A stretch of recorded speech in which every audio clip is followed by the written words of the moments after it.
Assalamualaikum warahmatullahi wabarakatuh. Apa kabarnya adik-adik hari ini?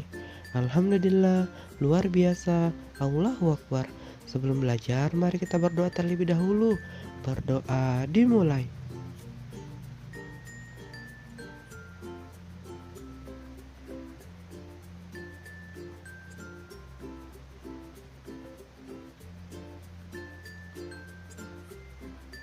Berdoa selesai. Nah, adik-adik saat belajar tonton videonya dari awal hingga akhir agar adik-adik paham apa yang ingin Bapak sampaikan pada pembelajaran kita hari ini dan apa yang akan menjadi tugas adik-adik. Baik adik-adik, hari ini kita akan lanjutkan pembelajaran kita di tema 1, indahnya kebersamaan, subtema 1, keberagaman budaya bangsaku, pembelajaran 5. Nah, adik-adik silakan dilihat di bukunya. Nah, adik-adik, apakah adik-adik masih ingat tentang cerita pawai budaya? Nah, suku apa saja yang adik-adik ingat dalam pawai tersebut? Nah, sekarang kita akan mengenal salah satu suku yang ada di Indonesia, yaitu suku Minang. Nah, adik-adik di buku adik-adik di situ ada bacaan. Bacaannya suku Minang. Ayo kita membaca. Suku Minang adalah kelompok etnis yang terdapat di Provinsi Sumatera Barat. Suku Minang sering disebut sebagai orang Padang atau orang Awak. Bahasa daerah suku Minang adalah bahasa Minang. Orang Minang gemar berdagang dan merantau ke daerah lain. Nah, legenda suku Minang yang sangat terkenal adalah Maling Kundang. Nah, suku Minang mempunyai rumah adat yang sangat khas yang disebut rumah gadang. Nah, rumah gadang ini terbuat dari kayu dan mempunyai bentuk dasar seperti balok. Lengkung atap rumahnya sangat tajam seperti tanduk kerbau. Nah, sedangkan lengkung badan rumah landai seperti badan kapal. Nah, atap rumah terbuat dari ijuk. Kemudian bentuk atap rumah yang melengkung dan runcing ke atas itu disebut gonjong. Karena atapnya berbentuk gonjong, maka disebut pula rumah bagonjong. Kemudian suku Minang mempunyai alat musik tradisional. Namanya talempong. Nah, talempong dimainkan dengan cara dipukul. Alat musik khas Minang lainnya adalah saluang. Nah, saluang ini dimainkan dengan cara ditiup. Nah, selanjutnya suku Minang juga memiliki banyak jenis tarian, diantaranya tari pasambahan dan tari piring. Nah, tari pasambahan biasanya ditampilkan dalam pesta adat. Nah, adik-adik, begini bentuk rumah adat dari Minang. Nah, suku Minang sangat terkenal dengan berbagai makanan khasnya.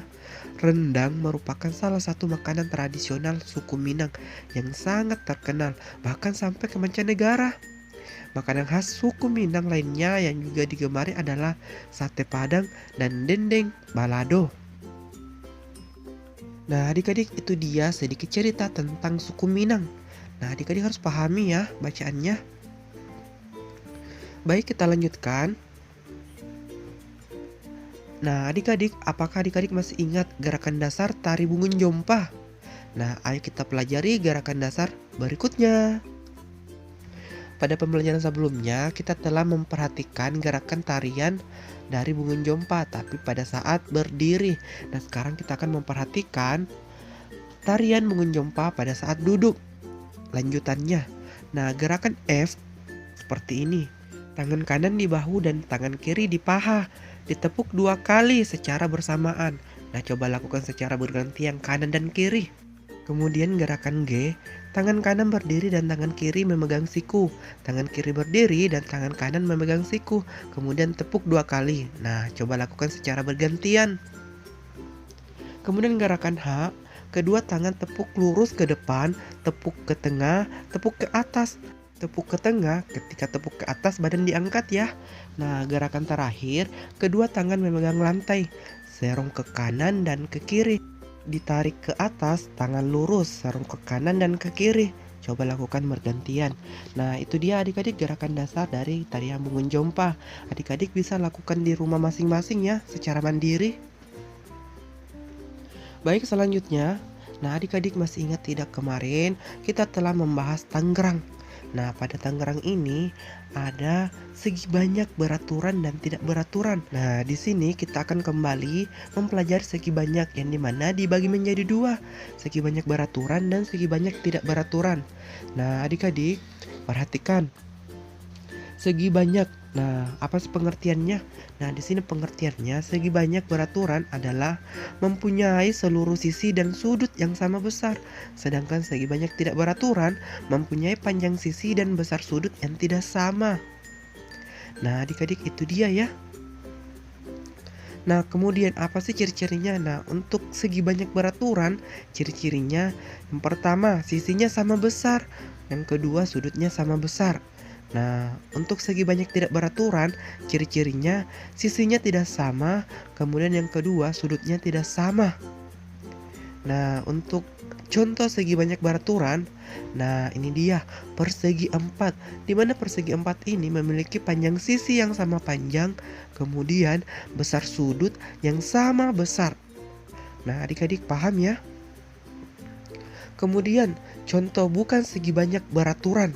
Nah, ini dia adik-adik, di mana sisinya tidak sama panjang, kemudian besar sudutnya tidak sama. Nah, khusus materi yang Bapak kotak merah ini, silakan ditulis dulu di buku tematiknya. Buatkan tabel seperti gambar agar adik-adik lebih paham tentang segi banyak. Nah, adik-adik untuk pelajaran hari ini sampai di sini. Baik, kita tarik kesimpulan. Yang pertama, tadi kita mempelajari suku yang ada di Indonesia. Kemudian, kita telah memahami dasar-dasar gerak tari daerah. Kemudian kita telah membedakan segi banyak beraturan dan tidak beraturan. Nah, untuk tugas hari ini dia. Silakan ditulis di buku tematiknya, kemudian dijawab langsung ya. Cari jawabannya di buku atau di video ini. Nah, yang pertama, suku Minang berasal dari provinsi mana? Yang kedua, apa nama rumah adat suku Minang? Yang ketiga, apa nama alat musik tradisional suku Minang? Yang keempat, apa yang dimaksud dengan segi banyak beraturan? Dan yang kelima, apa yang dimaksud dengan segi banyak tidak beraturan? Nah, adik-adik silakan dikerjakan ya. Selamat belajar, tetap semangat. Assalamualaikum warahmatullahi wabarakatuh.